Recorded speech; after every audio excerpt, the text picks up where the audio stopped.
Welcome to the Probate Realtor Show, your one source for selling and buying real estate through trust and probate. Hear directly from the best attorneys and trusted advisors on how executors and administrators navigate the probate process in and out of court. Being a personal representative or successor trustee can be a daunting task, and often beneficiaries don't have a clear plan. Let us help you make the right decision for your clients, your family, and your legacy. And now, here's your host, the probate realtor himself, Matias Baker Masucci.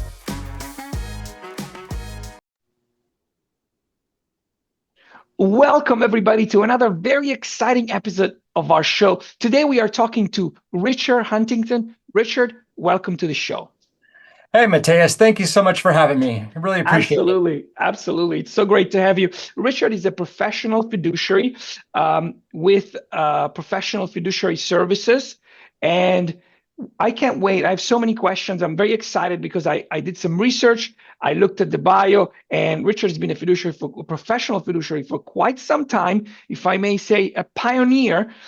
So I can't wait to get into it. But before we really get into the meat of the show, I wanted to ask you a quick question for our audience who has limited familiarity with what a professional fiduciary does.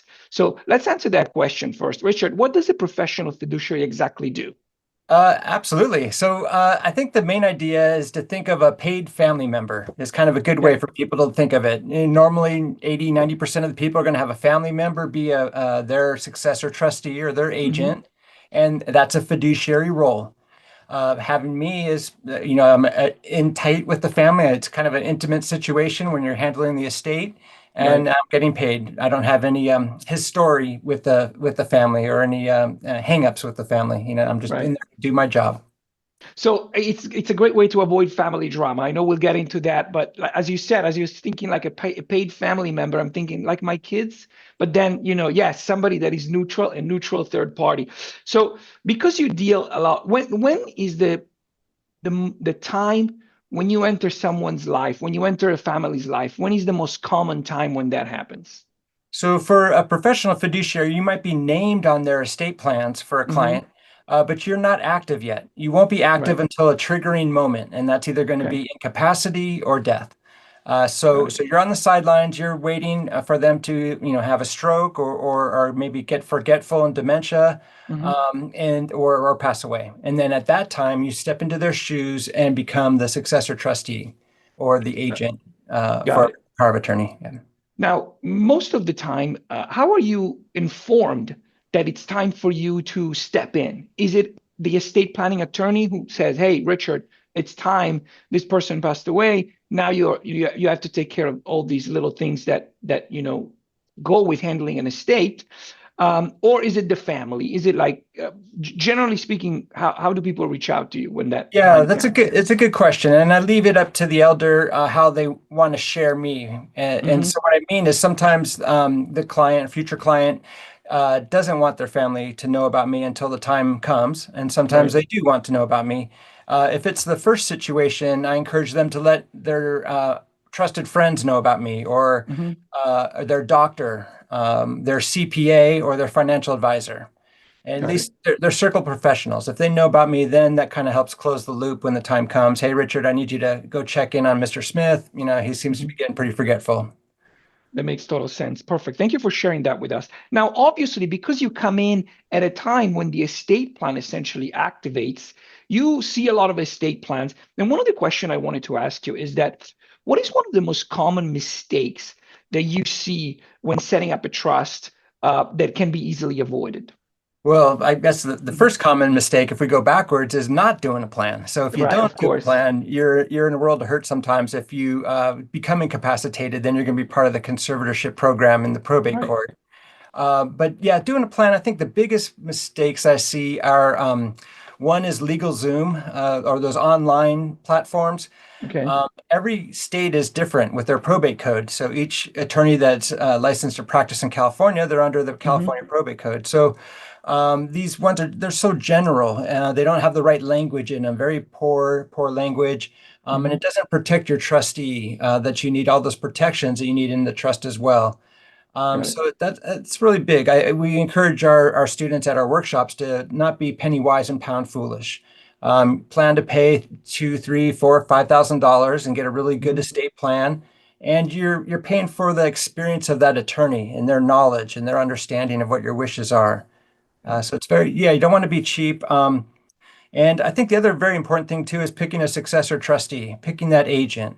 You basically have 3, 4 choices. It's going to be a friend, a family member, maybe another professional that you work with, or one of us, or a corporate trustee as well. With friends, it's kind of fun at the time. You guys are both 65 years old, but by the time they need you, you're both 80 years old, and that person may not want to do the job. Family can do a great job as well, but you want to make sure they want to do the job, and you kind of want them in the area too. Sometimes it's a little bit tough to administer if you're out of state. And then you've always got choices like myself or corporate trustees as well. One of the things, actually, you bring up corporate trustee. One of the things that people don't know is that, a lot of large estates which have corporate trustees, not all assets in an estate are accepted by corporate trustees. One example that I see often is apartment buildings. Chase or Carnegie Mellon Bank, they don't want to be in the property management business necessarily. So some of these assets are not going to be handled by a corporate trustee.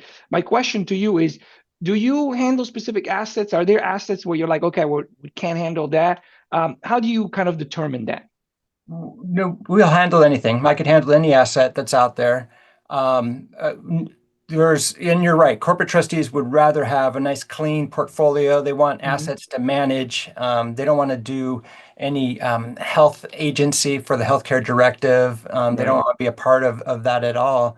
So it becomes very specific. When you have an individual fiduciary like myself or others, we can handle a lot of things. And I'm also a CFP. I'm a certified financial planner. So I'm a little bit more prepared for a wider dynamic of different situations. And I think the important thing too is that we're not experts on these things. So there could be a really nice painting on the wall, and we got no idea if that's a real thing or not. So we need to bring in an expert to see that. Same with the businesses. If it's a very complex business, I don't have the time of the day to run the business, but I'm going to hire a CEO to be managing the business for us. So it's not only your expertise, but your acknowledgement of working with other professionals and getting the job done. That makes total sense. So I guess one of the important things for a professional fiduciary such as yourself to be effective is to have a strong network around you of other professionals which you can rely on, which essentially it's extremely important to know when you need to ask for help, to know when it's outside your purview. How have you developed that network? Yeah, that's a very good question. It takes time. It really does. Because, as you know, there's many, many realtors out there, but there's very few of the realtors out there understand probate and understand how important those contingencies are to be lifted, and that this is a done deal. This is an as-is, property that needs to be clean and never come back at you. And a lot of realtors don't understand that. And so that would be one example. A CPA is another example. CPAs normally are doing 1040 tax returns. On a trust, you're doing a 1041. And it's a whole different ballgame. And so some CPAs aren't comfortable with that. So you just get out there and you learn from other professionals and then find out their comfort level and their experience level. But yeah, in every one of these professions, I have those that I want to work with that I know will do a good job. That makes total sense. Let me ask you a question. What do you think it's one of the most common misconceptions about professional fiduciaries that you have encountered in your career? That's a good question. I don't know. I think it's just not knowing what a fiduciary is kind of the misconception. We hear a lot now about the adjective fiduciary, Fisher Investments, we are fiduciaries, or we have a fiduciary standard. Us being titled, we are actually the fiduciary. We're the noun, we're the fiduciary, and that's our vocation. I think the biggest misunderstanding is just the not knowing, and not a lot of people know about us out there that they have this option. That makes sense. Yeah. Now, as I was looking up your history, there's a couple of great successes. I'm sure there's plenty, but something that stand out. I know that there was a commercial property you were involved with, which was appraised at $9.5 million, which you ended up selling at 16.7. So that's you're worth your weight in gold. Can you tell us a little bit about that? Sure, sure, absolutely. So that was a very interesting case. It was a conservatorship, and the poor gal was in a world of hurt. She had the IRS knocking on her door because she wasn't paying EDD taxes for employees.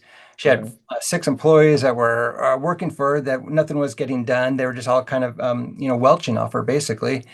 Right. And then a hard money loan guy got involved with her, and she had 1.7 million of hard money loans that one of them was due. Right. So the elders can really get themselves into a world of hurt. And the conservatorship program in the court, that's how I got brought in. And Hmm. so we stopped the IRS seizure. They're getting ready to do a fire sale on the property, 10 acres Wow. property. And so it slowly as times go, and remember too, a conservatorship program is a very tough thing. You got all these professionals that are working, Of lawyers and course. myself, and they're strangers, and it's kind of confusing for everyone. Hmm. But in this situation, so we get, a probate referee will come in and they'll value your asset. And Right. so the asset was valued at 9 million. And when we finally got it teed up to go sell it, we were in also in a bankruptcy at the same time. So it was very Hmm. complex. And so we're in federal court. We Wow. had a stalking horse bidder that came in at 13.2 million, I think is our starting point. Hmm. And we brought in another contender as well. It's the first day that court was open after COVID, and Oh, we're in wow. federal court, and so there was a bidding war. So it was amazing. It was a 13.2, 13.3, 13.4, and then the other group goes 16 million. And so everyone was, what? And then the stalking horse went to 16.5, and then the other group went to 16.7, and that was it. And so the stalking horse in that situation was kind of unique. He got a large sum for all his due diligence. He did the phase one report, he did all the fact Right. finding on the property, and then he shared it with the competing person, so they didn't have to do it. But part of that deal was if you Right. lose out on the bidding, then you'll get a little compensation. But yeah, it was just Oh, a that fun, makes sense. fascinating day, and all of a sudden that we have an estate of 16 million. So it's a really great for the kids as well. Absolutely. And this is actually, a testament to how important it is. This is just a general, note that to our audience. When a property requires court confirmation, in the case of a conservatorship, obviously, like you were in bankruptcy court, so that's a whole different animal. But in the case of a probate or a conservatorship, you most likely than not, if you have limited authority, you'll require court confirmation. One of the things that what I don't see happen is that when people have an offer that is non-contingent, they need to go to court, they stop advertising the property. Like they're just going to court to confirm the bid. And you have to realize that the reason why the overbidding process is there is to attract more people that hopefully will overbid. So when I sell real estate through probate, that requires court confirmation with limited authority or a conservatorship for that matter. I'm always so proud when I show up in court at Stanley Mosque and I see an overbidder. I was like, yes, I did my job. Advertising. So anyway, sorry for the sidetrack, but let me ask you a question. You mentioned, that sometimes some of your clients know that they have the family, knows that you exist, and sometimes the family doesn't know that you exist. So what I wanted to ask you is, how do you deal with family drama when somebody sees like a third party's coming in and they're like, oh, these guys trying to steal our money, or our father was not competent when he named this person? How do you deal with that drama when it's directed at you? Yeah, so when the elder does pass away, there Mhm. is your loyalty turns to the beneficiary. It turns to the family. Right. So I think that gives them a lot of comfort. While the elder is alive, our job is to take care of the elder, and the family has no Mhm. business, understanding anything about the trust. Once that elder passes away, though, Right. then every dollar in and dollar out of the account is presented to the family members. Here's a list of the assets that we have. Every Right. family member gets a copy of the trust. They get to see who dad loved more or less. So yeah, you're going to have a little bit of that. But I think for a fiduciary, you got to keep it in your head that sometimes the family is grieving. They just lost their matriarch and they're really kind of bummed out. And Mhm. sometimes it's greed. They've been planning on this extra $500,000 for years and years, and now we're finally here. So I get a little bit of both. And if I understand what angle they're coming from, then I can, accordingly deal with the situation and the family dynamic. But That yeah, makes sense. yeah. Thank you. Let's talk about a shocking case, where professional fiduciary, kind of like saved the day from an estate. Do you have any examples that you can share with us? Yeah, I actually is correlated with that $16 million sale. I think that was one of the most shocking ones where I got involved and the poor gal could have lost everything or just got pittance on a fire sale from the Right. IRS and Yeah. and with all her other debts. And it was a very, difficult navigating through the family dynamics and getting through that process. So I think that was a big save. Yeah, there's been a lot of little ones here and there. I had another gal who life insurance policy was about to lapse. The kids were fighting over the money with another trustee. And so the court put me in place to try and get this life insurance valid. And Right. it took, struggled very hard with the company, but finally got it to accept the payment. And then the gal passed away 5 days later. So we Oh, were able wow. to enforce $1 million life insurance policy that would have gone lapsed, which was great. Wow. Yeah, That's a yeah. great So story. yeah, it was nice. Unfortunately, one of the kids was suing me because they didn't think it was a great story, and so I had to defend it with the court. But yeah, it's interesting. No matter which case, whether it's in court or if it's a private trust, you're getting involved in a situation where you have to kind of be flexible and figure out what's going on. What are the medical needs of the person? Is your mobility still good?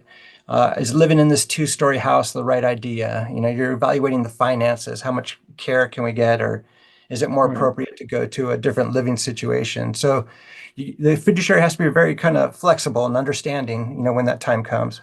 Perfect. Thank you for sharing that. That's very insightful. Let me ask you another question. We talked about, like the dynamic between family members. We kind of touched upon this, but I wanted to sort of like ask you if in your opinion, are there like clear-cut cases where it makes perfect sense for somebody rather than an adult child, to select a professional fiduciaries? What are the scenarios where you're thinking like it makes perfect sense that you would hire a professional fiduciary rather than choose a family member?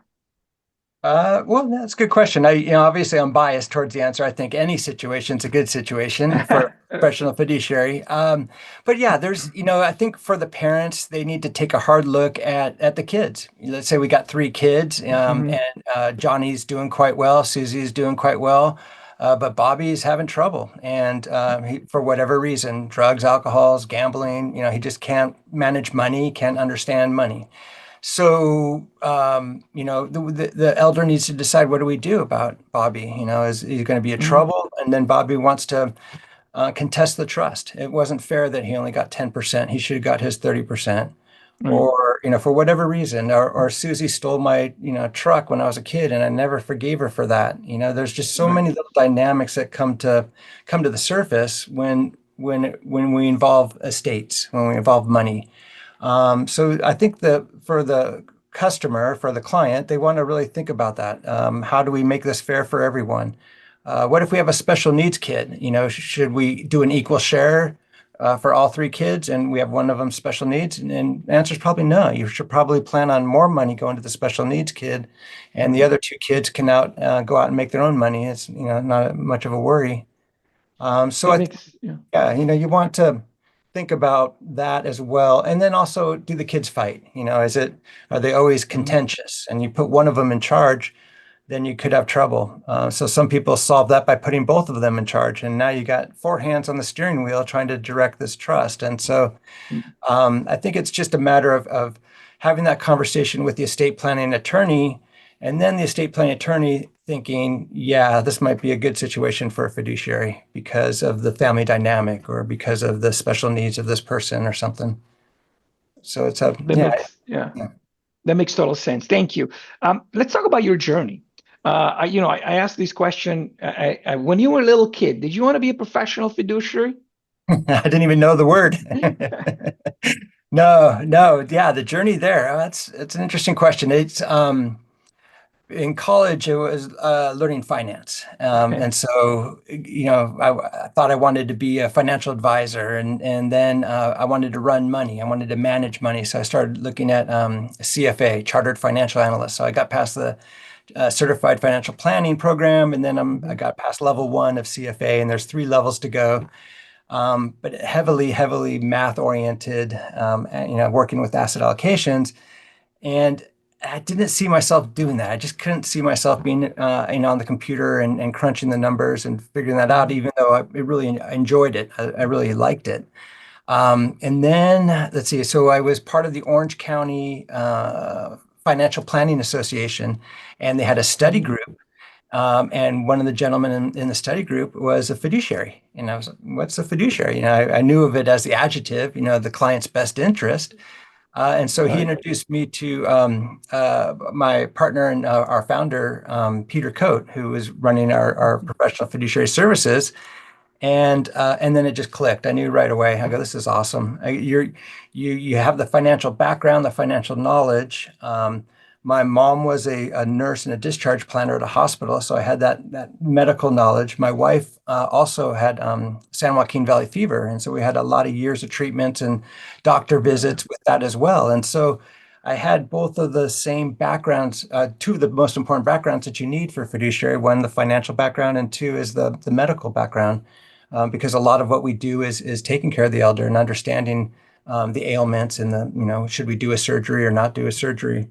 And so after I learned more about fiduciary, all that just kind of clicked. All the life experiences that you've had, if you purchased a house, pounding nails on a construction crew, all these things all kind of come into what makes a good fiduciary, a well-rounded person, I think is the idea. So to answer your question, no, I didn't visualize myself there. The vocation found me. But then once I found it and got comfortable with it, it really is a fascinating vocation.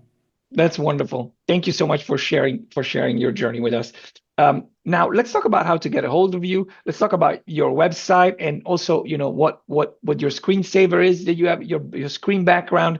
I want to share some of the information that our audience can benefit from.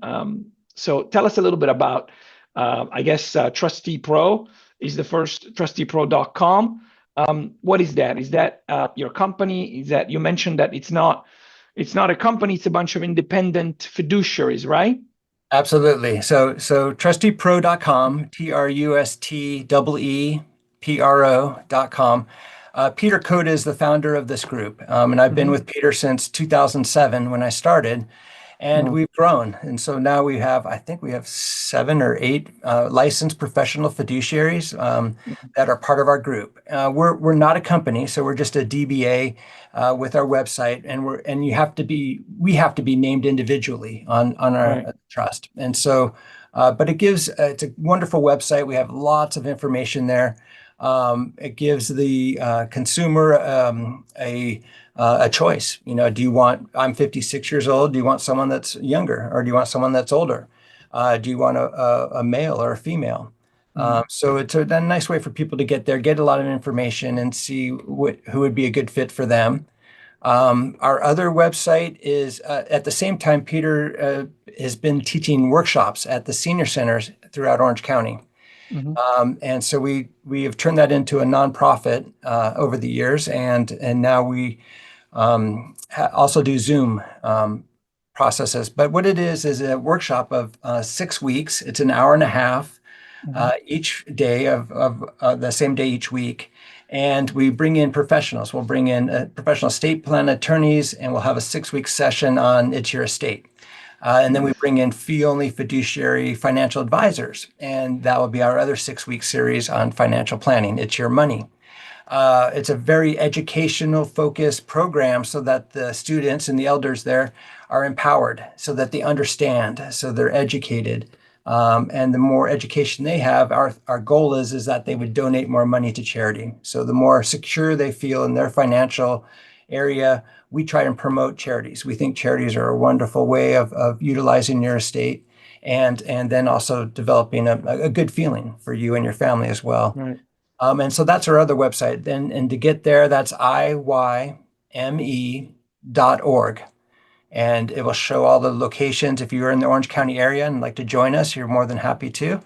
And then also we're on Zoom as well. And wonderful website. Check that website out too. There's tons of information there.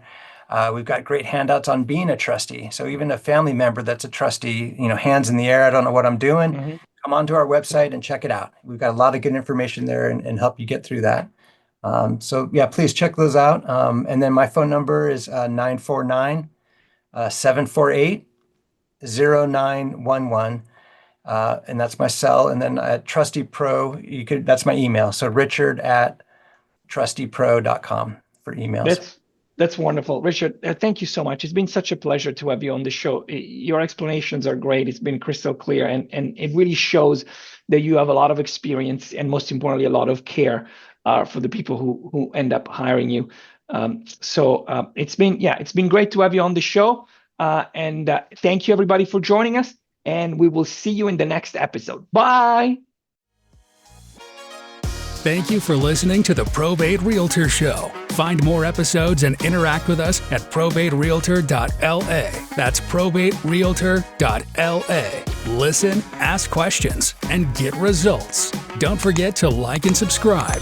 The Probate Realtor Matias Baker Masucci is a licensed real estate broker in California, DRE number 020547763. Any legal information provided is for informational purposes only and not for the purpose of providing legal advice. Contact an attorney to obtain advice with respect to any particular legal issue or problem. We make no guarantees as to the accuracy of any information.